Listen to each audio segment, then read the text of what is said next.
Okay, this is my season 29 season of Enmity review. It's been a fun season so far. I went with a Demon Hunter, as I normally do. Um, I started out with the Impale build. I didn't really care for it, and the playstyle, it just doesn't suit me. So as soon as I started finding Gears of Dreadland, I started building a Gears of Dreadland Demon Hunter. Um, so I'm running pretty much the stock build here that I always run, right? I got Dawn in the cube, Depth Diggers in the cube, Ring of Royal Grandeur. We're running with the Guardian set. Um, and then, of course, a five piece of the Gears of Dreadland, of which I found one primal so far, which is kind of nice because I don't have primal boots on my non-season character. So to get these pushed over there once the season ends, that'll be pretty nice. I did find another primal focus, but I already have a primal focus, so I'd much rather have a primal restraint. We'll see what happens. The only piece of the armor set I'm missing right now is Squirt's necklace. I have a few of them sitting in stash. I just need to re-roll them until I can get a socket on them. Um, but I was running out of materials for uh, for the Mystic there, and so as soon as I got a broken crown here, I slapped that on my scoundrel, and then I had a emerald in my helm over here, which eventually built me up a buttload of emeralds. So when I get a chance here, I'm going to go back through it. I'm going to start taking the best of the several Squirt's necklaces that I have and try to see if I can get one that's socketed so I can put my Taegook in there. So pros and cons of the season so far. Um, I'm going to do the cons first. The cons is the Paragon levels. It it stinks that we're getting locked in at 800 Paragon, and that's the max that we can do. But it is what it is. So we make the best of it. Uh, it just usually when I'm playing seasons, I'm playing the season because I want to get as high a Paragon level in the season as I can, uh, and then have that transfer over to my non-seasonal character just to buff them that much more. Um, that's not going to happen this season because we're capped at 800, and 800 isn't going to get me but one or two Paragon, maybe some more, but nothing to spit at, so to speak. So is what it is. Deal with it. Uh, so the other con here is, of course, with that 800, you're limited in how many points you can put in each primary category, with 200 split between each one. But a pro to this is that you can pick and choose which subcategory you want that full 200 to go into. I'm putting for core, most of mine is all going into dexterity. I want damage. The Demon Hunter moves around fast enough with the God set, that they get plenty of movement from the momentum. And hatred I'm not too worried about. I'm generating hatred as I spin to win, so it's all good there. For offense, I'm putting everything right now into cooldown reduction. I am going to change that over the course of time and split it between critical hit chance and critical hit damage. Once I get my cooldown where I want it to be based on the diamond in my helm, and then just cooldown on my armor sets. For defense, I am just kind of splitting it across all four here. So we'll end up with 50 in each one, and then let it go at that.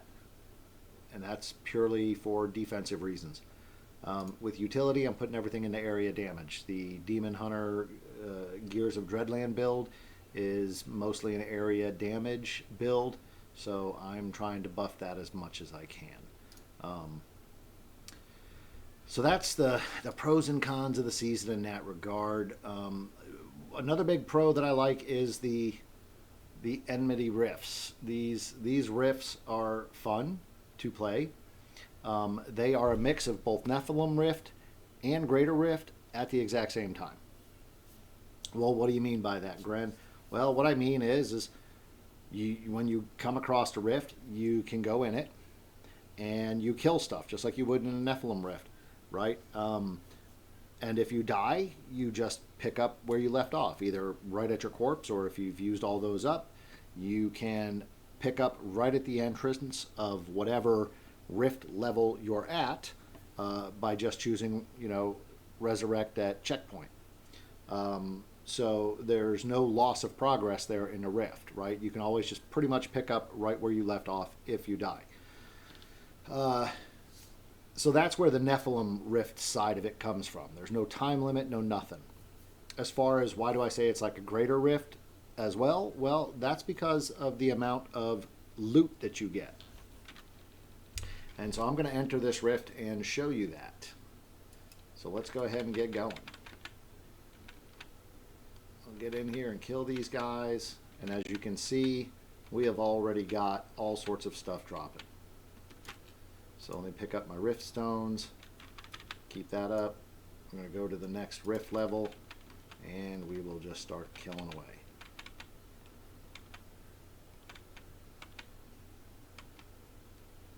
Make sure I got everything.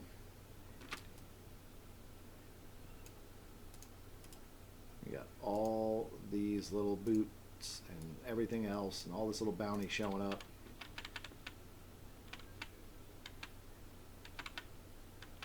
There's another level. We'll get our gold.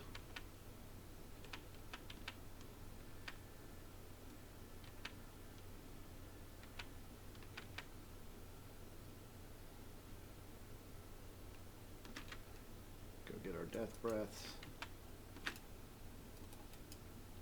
Now let's go to the next level. Now some of these levels, they turn out really nice, because you'll get a whole level full of treasure goblins to kill.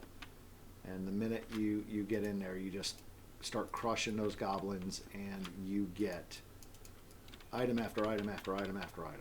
It's ridiculous.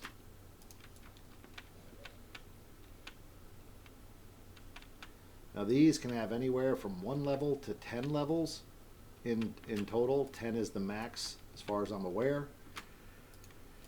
And when you get to that last level, there'll be a little treasure goblin. You kill him, and you get your diabolical chest, which ends the rift. And that particular goblin never runs away. He just sits there waiting for you to kill him.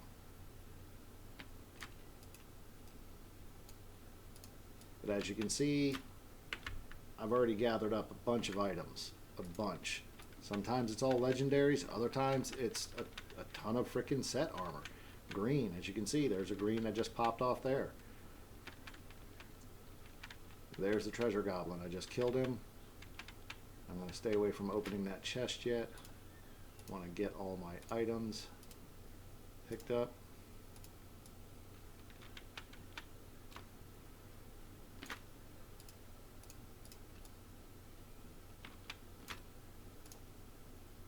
For the most part, I'm only picking up legendary and set items. I don't care about anything else at this point.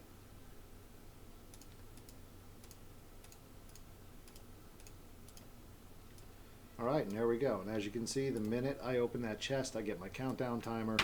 I got 20 seconds to get out. Alright, so with these Enmity rifts, the only time they are showing up for me at this point in time is when I'm doing a bounty run.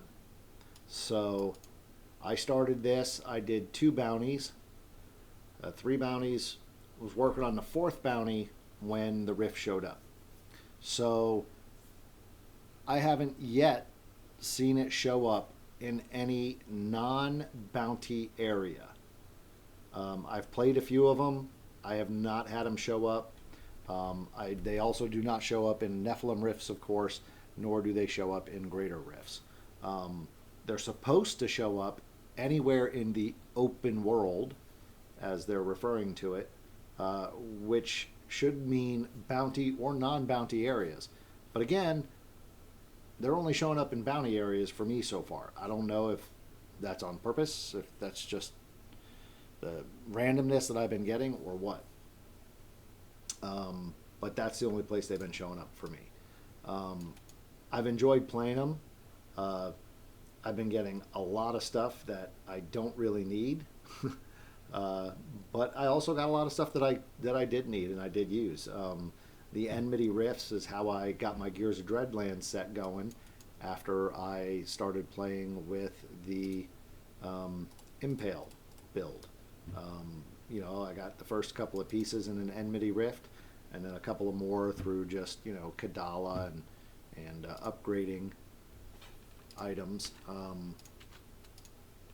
But for the most part, it's just a giant bounty rift. That's all it is. You just go in there and just kill everything and collect a ton of loot. A ton of loot. Let's see if I go to kill off another one here. If we can get another rift going.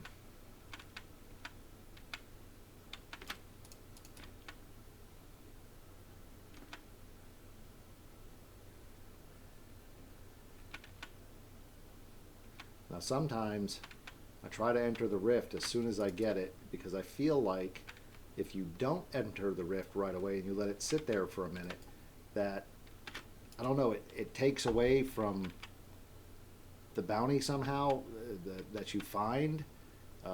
It seems like on the ones where I wait to go in, the loot is not as much as it could be or should be, compared to as soon as going in, as soon as it shows up. I feel like I get more loot that way. I don't know if that's just been the way it is, or if that's the way it's supposed to be, or if it's just some weird randomness that I'm experiencing.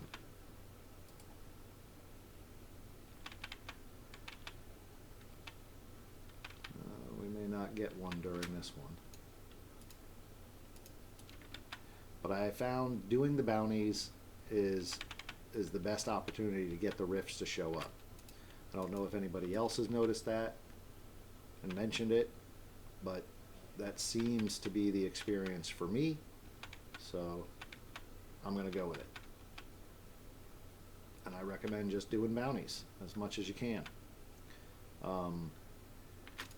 As you can see, part of the loot that you get is greater rift stones. So like right now, if I were to show that, I got over 200 greater rift stones. It's ridiculous. Grift stones for days there. So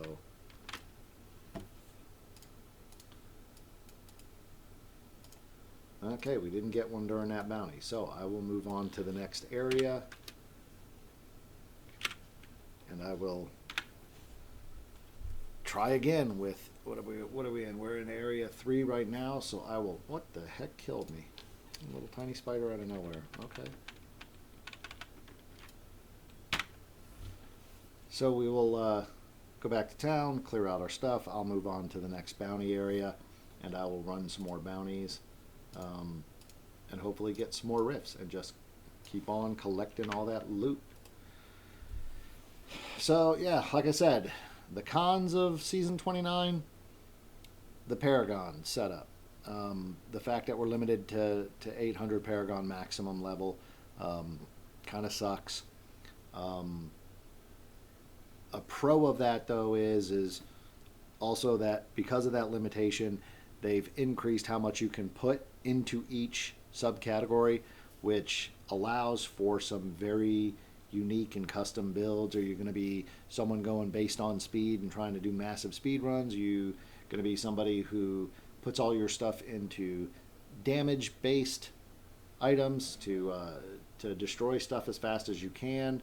You're going to put it more defensive so that you can last longer, or you're going to put it into maximum gold find, to try to build up your gold reserves.